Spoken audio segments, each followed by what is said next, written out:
Staff ढूंढते ढूंढते कहीं ऐसा ना हो कि आपका रेस्टोरेंट ही बंद हो जाए। फूड बिजनेस में सबसे जरूरी है आपके पास मैन पावर का बैकअप होना, नहीं तो फूड बिजनेस कब बंद हो जाए ये आपको पता भी नहीं चलेगा। 3 महीने अच्छा बिजनेस होने का मतलब ये नहीं कि आप आगे भी अच्छा बिजनेस कर सकते हो। कब आप फूड बिजनेस में हीरो से जीरो बन जाओगे पता भी नहीं चलेगा। तो ध्यान रहे दोस्तों, आज इस वीडियो में मैं बताने वाला हूँ कि आज के समय में सही स्टाफ होना और बैकअप होना और एक प्रोफेशनल कंपनी या कंसल्टेंट का होना कितना जरूरी है। नमस्कार साथियों, आपका स्वागत है कुक सर्विस इंडिया में। अगर आप भी अपना फूड बिजनेस स्टार्ट कर रहे हो या आप भी अपना कैफे स्टार्ट कर रहे हो तो ध्यान रहे इस बात का जो इस समय चल रहा है। आजकल ना एक प्रोफेशनल स्टाफ को आपके ऊपर ट्रस्ट है जो स्टार्टअप है, ना आपको एक स्टाफ के ऊपर ट्रस्ट है। ट्रस्ट बिल्डअप कैसे होगा? ट्रस्ट बिल्डअप हमेशा रिस्क लेने से होगा, सामने वाले को बुला के अपॉर्चुनिटी देने से होगा, ट्रायल लेने से होगा। ध्यान रहे, जब आपका स्टार्टअप है, अब आपको मार्केट में पता है कि कोई स्टाफ नहीं है तो कहां से स्टाफ लाएं? होटल मैनेजमेंट बहुत सारे स्टूडेंट करते हैं, बहुत सारे कॉलेजेज हैं, लेकिन वहां पर कोई रिक्रूटर बन के नहीं निकलता, ना ही कोई ऐसी कंपनी है जो आपको हेल्प करे प्रोफेशनल स्टाफ देने में और आपका जो छोटा सा स्टार्टअप है, कैफे है, उनको स्टार्ट कराने में। आप सोचोगे एक अच्छा सेफ आपका सेटअप को रेडी कर दे और आपका बिजनेस प्लान कर दे, नहीं, क्योंकि आपका बिजनेस प्लान के लिए वो बना ही नहीं। उनके पास बड़े बड़े प्रोजेक्ट है, होटल्स है, रेस्टोरेंट है करोड़ों का, और उनकी सैलरी आप उसे रख भी नहीं सकते। उनकी सैलरी स्टार्ट होती है 30,000, 40,000, 50,000, 80,000, 1 लाख, और होना भी चाहिए। उन्होंने उसी चीज की पढ़ाई करी है, 10 साल 5 साल उसी सेक्टर में मेहनत किया। आप स्टार्टअप में ढूंढ रहे हो 18-20 हजार वाले स्टाफ भी चाहिए और बिजनेस भी चल जाए। आपको खुद से प्लान करना पड़ेगा, खुद से ऐसी कंपनी, ऐसे लोग ढूंढना पड़ेगा, ऐसे कंसल्टेंट ढूंढना पड़ेगा। तो दोस्तों, मैं पिछले 15 सालों से पूरे इंडिया में हजारों नहीं, लाखों नहीं, पता नहीं कितने सारे स्टार्टअप मैंने स्टार्ट करा दिए और कितने सारे बंद भी हो गए। मैं देखता आया हूँ सबको, किसी की प्लानिंग नहीं है, बीच में कॉन्टेक्ट किया, बहुत सारे मेरे नजर के सामने बंद हो गए। रीजन क्या है? रीजन है स्टाफ मैनेजमेंट। उनके पास कोई बैकअप नहीं है, कोई स्टाफ मैनेजमेंट की ट्रेनिंग नहीं है, स्टाफ से कैसे बात करना है, स्टाफ को कैसे रखना है, क्योंकि जो एक स्टार्टअप होता है वो सारे काम करने वाले उसमें अनस्किल्ड होते हैं। बहुत ऐसा रेयर बड़ा स्टार्टअप होता है जहां पर वो प्रोफेशनल सेफ रख पाए, क्योंकि उनका बजट नहीं होता है, वैसी प्लानिंग नहीं होती है। और जब प्लानिंग नहीं है तो फिर आप समझ सकते हो कि आपका क्या होने वाला बिजनेस का। 100 में से सिर्फ 2-3% ही ऐसे रेस्टोरेंट और कैफे होता है जो सक्सेस हो जाता है। रीजन यही होता है, या तो खुद उनको काफी अच्छी जानकारी होती है या कोई ऐसा स्टाफ सेफ मिल जाता है जो उनके साथ हमेशा निभाता है और उनके नेचर के साथ रहता है। तो ऐसे लोग आज के समय में मिल पाना बड़ा मुश्किल है। ध्यान रहे, एक समय आएगा जब लास्ट टाइम में आप इधर उधर भटकोगे कि 3 महीने हो चुका, सारे स्टाफ जा चुके, अब आप एजेंसी का चक्कर काट रहे हो। आप जो छोटी मोटी एजेंसी है जो लेबर सप्लाई करती है वहां पे आप कुक ढूंढने जाओगे तो फिर आपको रिजल्ट वही मिलेगा जिसको ABCD नहीं पता है कि कितने डिशेस है, कितने डिपार्टमेंट है, कितनी कैटेगरी है, कितने तरह का ग्रेवी है, कैसे एक स्टाफ को इंटरव्यू लिया जाता है। तो फिर आप वहां जाकर कुक ढूंढोगे तो कुक आपको घर वाले ही मिलेंगे जो दाल रोटी चावल बना दे। ऐसा होता है। बहुत सारे लोगों को मैंने देखा कि मैंने कुक लिया था बट उन्होंने घर का कुक भेज दिया। बहुत सारे ऐसे एजेंसी मैंने देखे जिनको ABCD भी नहीं पता है बट वो भी कुक सेफ दे रहे हैं। बहुत सारे कस्टमर भी ऐसे देखे हमने कि वहां तो सस्ता, वहां तो महंगा, वहां तो कम सैलरी में भेज रहे, लेकिन उनको ये नहीं पता शायद वो तो घर का कुक है, 12,000 15,000, जिसको दाल रोटी चावल धनिया पुदीना का चटनी आता है। अगर आप किसी बिजनेस के ऊपर आप इन्वेस्ट कर रहे हैं 5 लाख 10 लाख, तो सबसे पहले आपको सोचना चाहिए कि आपके पास जो मैन पावर होने वाला है वो कहां से आएगा। सबसे बड़ी गलती यहाँ पे लोग करते हैं कि मैन पावर की प्लानिंग सबसे लास्ट में करते हैं और अपनी सारे के सारे बिजनेस की प्लानिंग सबसे पहले करते हैं। सारी चीजें मार्केट में आपको रेडीमेड मिल जाएगा, रेडीमेड आपको इंटीरियर का सामान मिल जाएगा, रेडीमेड आपको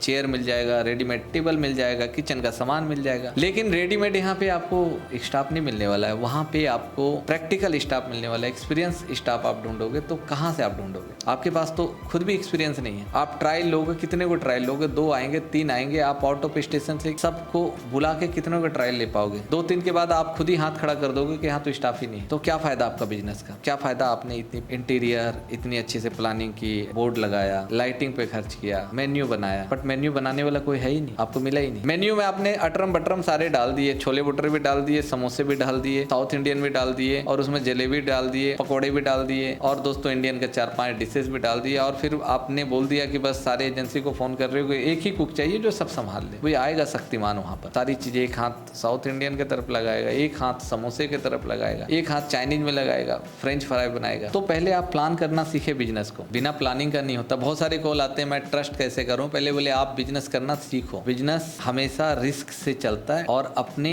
आत्मविश्वास से चलता है। आप किसी पे ट्रस्ट नहीं करोगे तो बिजनेस वैसे भी नहीं चलने वाला है। आप पहले अपनी नॉलेज को इनहेंस करो कि आपको क्या पता है। आपसे एक स्टाफ मिल नहीं पा रहा है, ढूंढ नहीं पा रहे हो, सामने वाले को बोल रहे हो ट्रस्ट कैसे करें, तुम आओगे तो चले तो नहीं जाओगे, एग्रीमेंट करो करूंगा तो भैया आपके पास आएगा कौन? अगर वो घुमा के ये कह दे कि आपके साथ ये एग्रीमेंट करना चाहता हूँ, आप कितने समय तक मुझे रखना चाहते हो और कब तक नहीं निकालोगे, अगर मैं 2 साल तक एग्रीमेंट करता हूँ नहीं निकलूंगा तो आप लिख के दो कि आप नहीं निकालोगे, तो मालिक का तो फिर एटीट्यूड का ऐसी की तैसी हो जाएगी। तो इसलिए दोस्तों आपको सीखना पड़ेगा कि स्टाफ से कैसे काम कराना है। तो एक प्रोफेशनल कंपनी आपको चाहिए, एक प्रोफेशनल कंसल्टेंट आपको चाहिए जो हजारों ऐसे स्टार्टअप को हैंडल करता हो, उनको पता हो अनस्किल्ड स्टाफ के साथ कैसे डील करना है। क्योंकि आपके पास कोई सेफ तो आएगा नहीं कि 35-40 हजार वाले एक छोटा सा स्टार्टअप या दुकान में या कार्ट में या आपके कैफे में काम करने आ जाए। तो सबसे जरूरी है आपको किसी भी सेक्टर में आप जाते हो आपको नॉलेज होनी चाहिए। जब आप घर बनाते हो तो आप घर का पहले नक्शा बनवाते हो, आर्किटेक्ट बुलाते हो, इंटीरियर वाले को बुलाते हो। पता है क्यों? क्योंकि आप चाहते हो आपका घर अच्छा बने, लॉन्ग लास्टिंग हो, मजबूत हो। अच्छा आप मिस्त्री ढूंढते हो, लेबर ढूंढते हो कि सही सब कुछ हो, मटेरियल अच्छा यूज होना चाहिए। तो सेम चीजें है यहाँ पर, आपका जो बेस है, जड़ है, वो स्टाफ है। तो आप 1-2 महीने पहले से प्लानिंग करना स्टार्ट कर दो स्टाफ ढूंढने की। खुद से आप डॉक्टर साइंटिस्ट बन जाओगे तो आपको ना स्टाफ मिलने वाला है ना आपका बिजनेस चलने वाला है। और अगर मैं इस सेक्टर की बात करूं तभी इस सेक्टर अभी ग्रो नहीं हुआ। अभी हाल फिलहाल ये 5 से 10 साल हुआ है फूड इंडस्ट्री को ट्रेंडिंग में आए हुए भारत में। बिहार, झारखंड, उड़ीसा और बहुत छोटे मोटे कस्बे जहाँ पे अभी भी बहुत सारी चीजें फूड का वेरायटी अभी नहीं जानते लोग। और अभी 5 साल हुआ है, मुश्किल से 5 साल हुआ है जो लोग जान गए मोमोज है, पिज्जा की वेरायटी है, ये सारे। बहुत बड़ी इंडस्ट्री मत समझो। यहाँ कोई लोकल इंस्टीट्यूट नहीं है कि सबको ट्रेनिंग दे रहा हो। यहाँ लोग खुद ट्रेनिंग करके खुद ढाबा, होटल, रेस्टोरेंट में हेल्पर से काम सीख के आ रहे, उसमें से छांटना, उसमें से भेजना एक बहुत बड़ी चैलेंज है। और ये चैलेंज को अगर आप लेते हो, एक्सेप्ट करते हो, तो आपको 1 साल 2 साल इसमें बिताना पड़ेगा तो आप कर पाओगे। या आप रेस्टोरेंट ऐसे 2 साल 5 साल चलाओगे तो आपको पता चलेगा कैसे स्टाफ ढूंढा जाता है। हमेशा स्टाफ का बजट, आपका पूरा रेस्टोरेंट का बजट का 25% होना चाहिए, तभी आप स्टाफ ढूंढ सकते हो। अगर आपका रेस्टोरेंट का बजट 10 लाख है, स्टाफ का बजट 0 है, तो आप समझो आप बंद कर दो रेस्टोरेंट। सबसे पहले स्टाफ का बजट अगर 10 लाख आपका रेस्टोरेंट का बजट है तो स्टाफ का बजट 2.5 से 3 लाख होना चाहिए, तब आप हायरिंग कर सकते हो, खर्च कर सकते हो। पहले बिजनेस चलाने के लिए कस्टमर का जैसे विश्वास जीतते हैं टेस्ट से, वैसे स्टाफ का भी विश्वास जीतना पड़ेगा। ये भ्रम में ना रहे कि स्टाफ ढूंढते हुए आपको आएगा। स्टाफ का यहाँ पर नंबर ऑफ स्टाफ क्वांटिटी कम है, लोग आपके पास नहीं आएंगे, आपको उनके पास जाना पड़ेगा, रिक्वेस्ट करना पड़ेगा, सुविधा देनी पड़ेगी क्योंकि आपकी मजबूरी है। आप ये मत सोचो मैंने जॉब दिया वो आएंगे, ये सुविधा दिया, नहीं, अभी सबके पास जॉब है। 50 रेस्टोरेंट में 5 स्टाफ है, ध्यान रहे। अब इस 5 को 50 करना कितना टफ है, जब तक कि कोई हेल्पर ज्वाइन नहीं करेगा और सीखेगा नहीं, 50 नहीं होगा। इसीलिए ज्यादातर रेशियो आप देखेंगे कि बंद हो रहे रेस्टोरेंट, स्टाफ ही नहीं है प्रोफेशनल। अगर आपको इसी तरह का प्रोफेशनल वीडियो देखना है या जानकारी चाहिए या पूरे इंडिया में प्रोफेशनल स्टाफ चाहिए तो ही हमें कांटेक्ट करें। चेक करने के लिए कांटेक्ट ना करें, चेक करने के लिए फेसबुक, यूट्यूब सब जगह है, आप चेक कर सकते हो। एक दिन में 50, 60, 100 हर जगह स्टाफ हमारे थ्रू जाते हैं, लाखों स्टाफ काम कर रहे हैं। और हाँ, जॉब लगाने के लिए चार्ज नहीं है, हाँ आपको देने के लिए जरूर हम चार्ज लेते हैं क्योंकि उनको हम सुविधा देते हैं। स्टाफ जाने के टिकट, किसी को फ्लाइट का टिकट, किसी को ट्रेन का टिकट, जाने के खर्चे, 5 में से 4 हमारे साथ फ्रॉड करता है, 1 पहुंचता है, तो हम 1 पे काम करते हैं। तो फिर से मिलते हैं नेक्स्ट वीडियो में, धन्यवाद।